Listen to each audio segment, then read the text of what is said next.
Hai guys, welcome to Potran, podcast anak rantau. Gue Edo.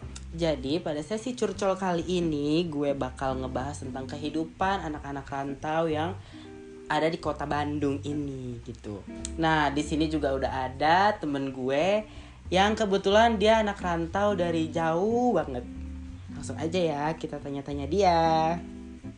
Hai semua. Hai Mel, kenalin diri dong. Ya, perkenalannya ya, nama lu udah tahu gua ya.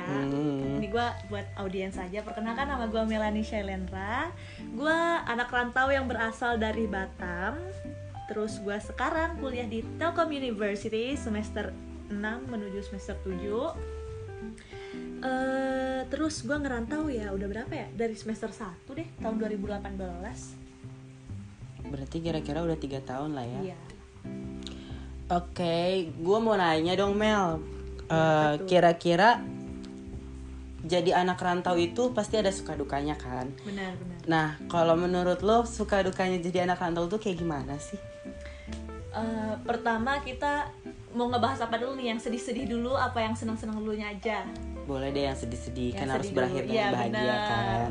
Nah, kalau sedihnya anak rantau itu yang pertama pasti homesick. Kalau misalnya lagi homesick, terutama kalau gue ya, dari pribadi gue sendiri, gue sering homesick kalau gue lagi sakit. Benar. Entah lagi sakit, entah gue lagi mood gue lagi gak bener, tuh pasti literally homesick. Gue kangen rumah, gue butuh orang tua gitu. Terus apalagi ya yang dukanya, harus lebih bisa sendiri, terlatih untuk sendiri aja sih sebenarnya. Jadi kalau lebih anak rantau. mandiri ya? Iya benar. Kalau sukanya banyak nih sukanya, karena gue emang jiwa petualang nih ya Wak. Nah yang pertama, gue sukanya itu punya teman-teman tuh banyak, jangkauan temen gue lebih luas. Yang dulu kayak ya udah orang-orang Batam aja gitu, teman-teman sekolah. Sekarang Wak, temen gue ada yang dari Pontianak, Jakarta, Medan, Pekanbaru, all around Indonesian.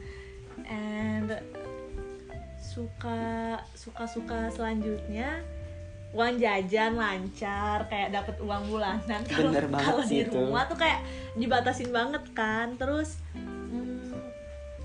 lebih bebas aja sih sebenarnya, kayak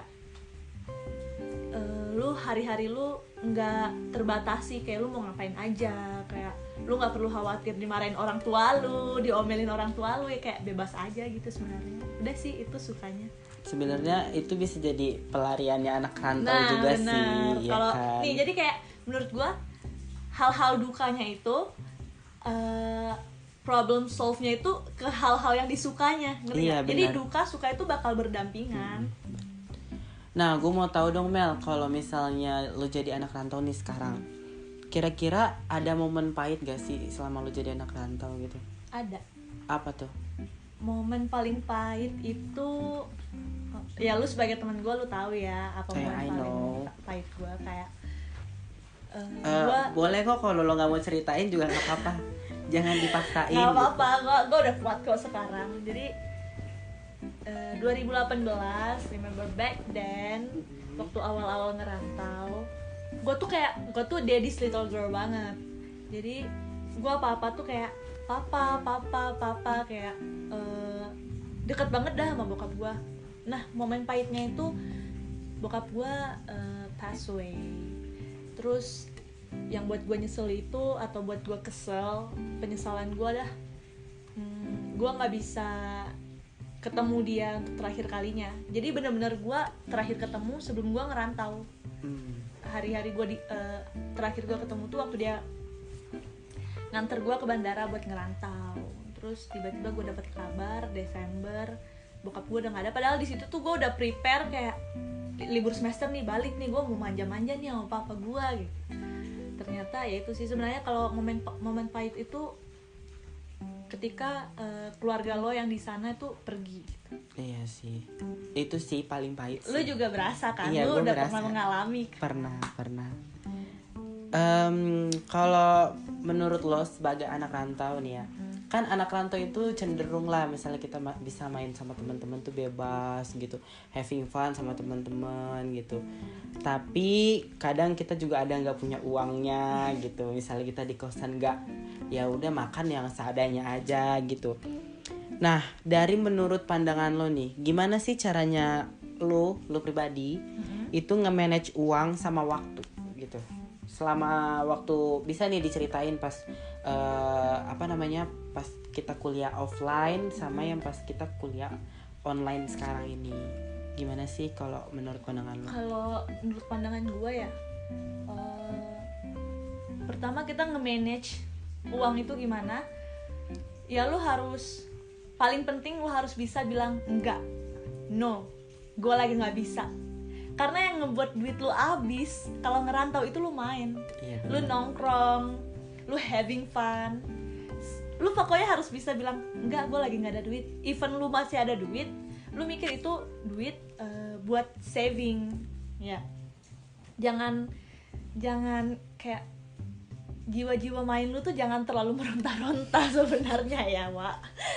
Nah, terus perbedaannya kalau offline mungkin kebutuhan kita benar-benar harus di-manage, karena yang pertama ongkos kita ke kuliah, makan siang kita, terus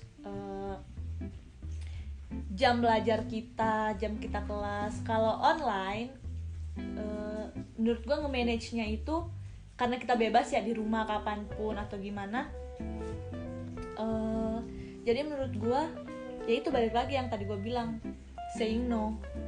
Even lu lagi free atau gimana, untuk saving money lu harus bisa bilang enggak dulu deh, gue lagi ada tugas, enggak dulu deh, gue lagi nggak ada duit.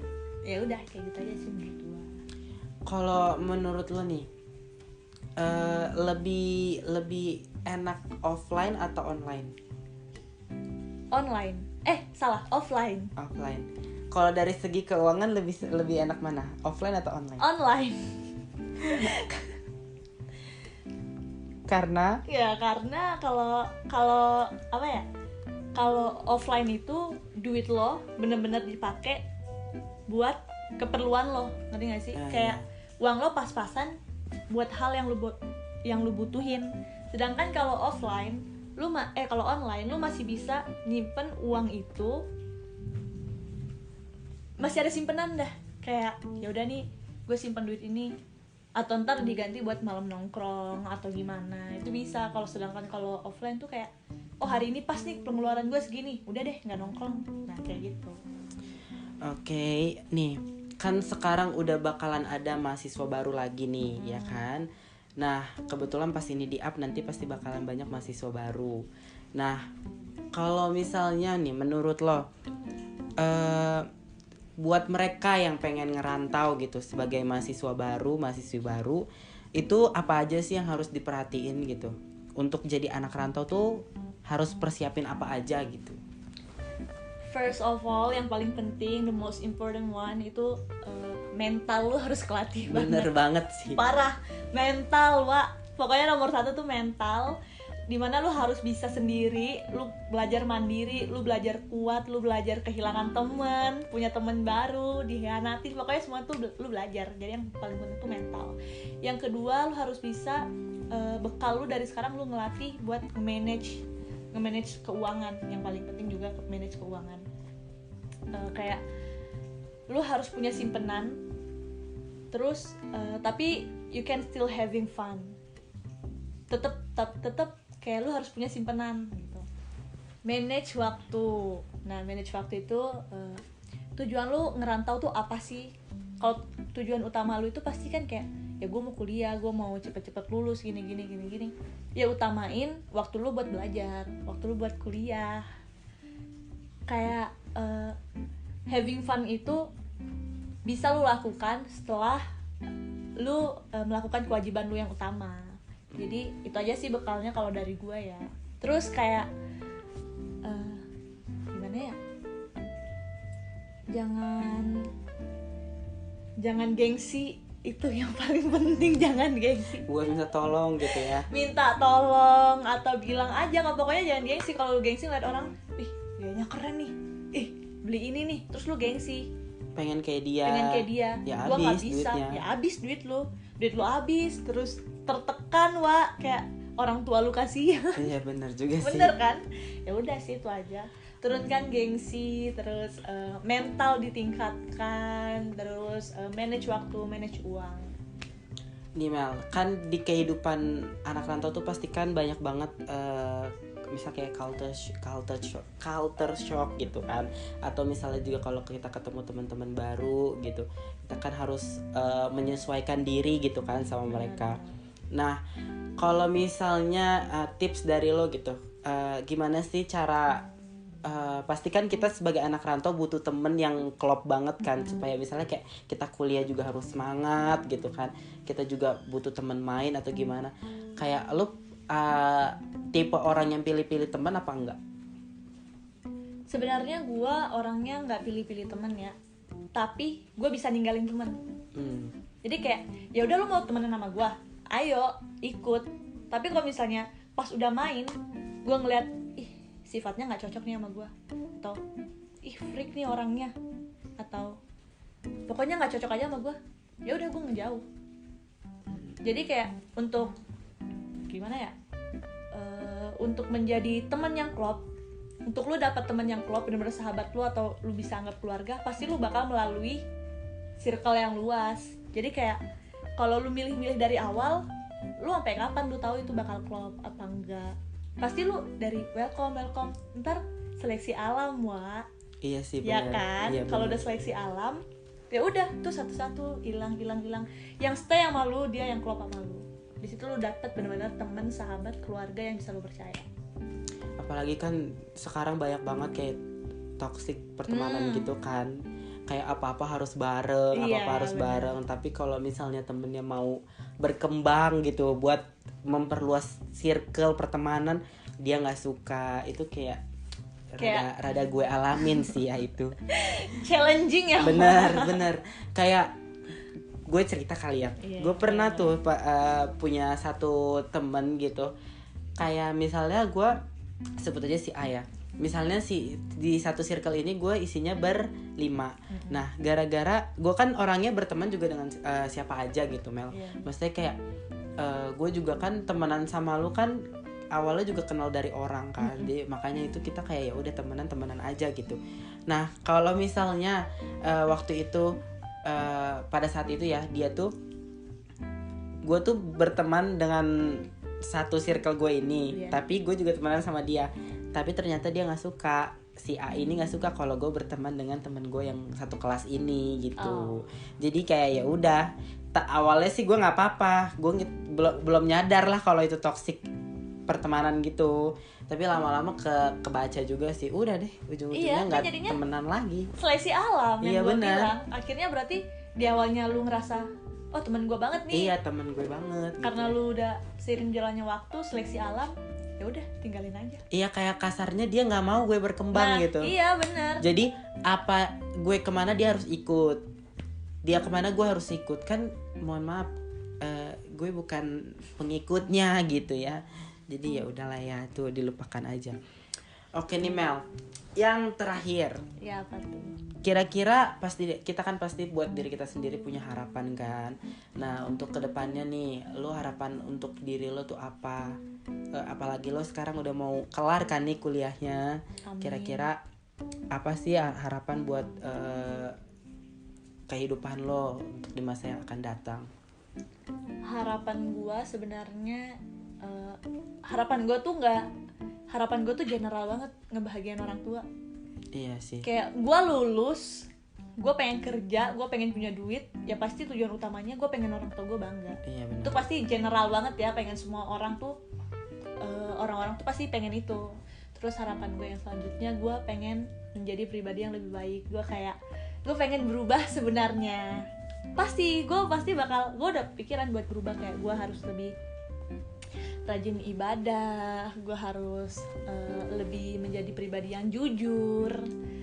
Pokoknya gue pengen jadi orang yang sukses, yang bener-bener bisa menuhin semua goals gue. Gue pengen punya rumah sendiri, gue pengen punya mobil sendiri, gue pengen punya duit sendiri.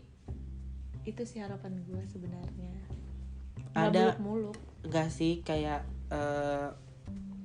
pesan-pesan lo buat orang-orang di luar sana gitu yang mau ngerantau, yang mau ngejar mimpinya gitu? Pesan gue buat kalian, for all of you yang mau ngerantau, yang mau kuliah jauh dari orang tua, ingat kewajiban utama lu. Kewajiban utama lu itu lu kuliah, lu menuntut ilmu buat orang tua lu. Ingat orang tua lu yang di rumah banting tulang buat ngebahagiain lu, buat menuhin semua kebutuhan lu saat lu ngerantau. Pokoknya jangan lepas dari kewajiban itu. Lu boleh have fun, tapi jangan pernah lupain kewajiban lu. Iya benar.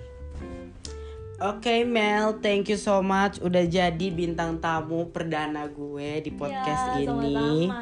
I'm so happy to be your guest star. Semoga apa yang lu cita-citakan bisa tercapai. Amin. Pokoknya semoga harapan baik lu tuh gue aminin deh, gue bantu doa ya kan. Oke guys, paling itu aja untuk obrolan podcast kali ini. Nextnya kita bakal undang siapa lagi ya. Pokoknya sampai ketemu di Potran next episode. Bye.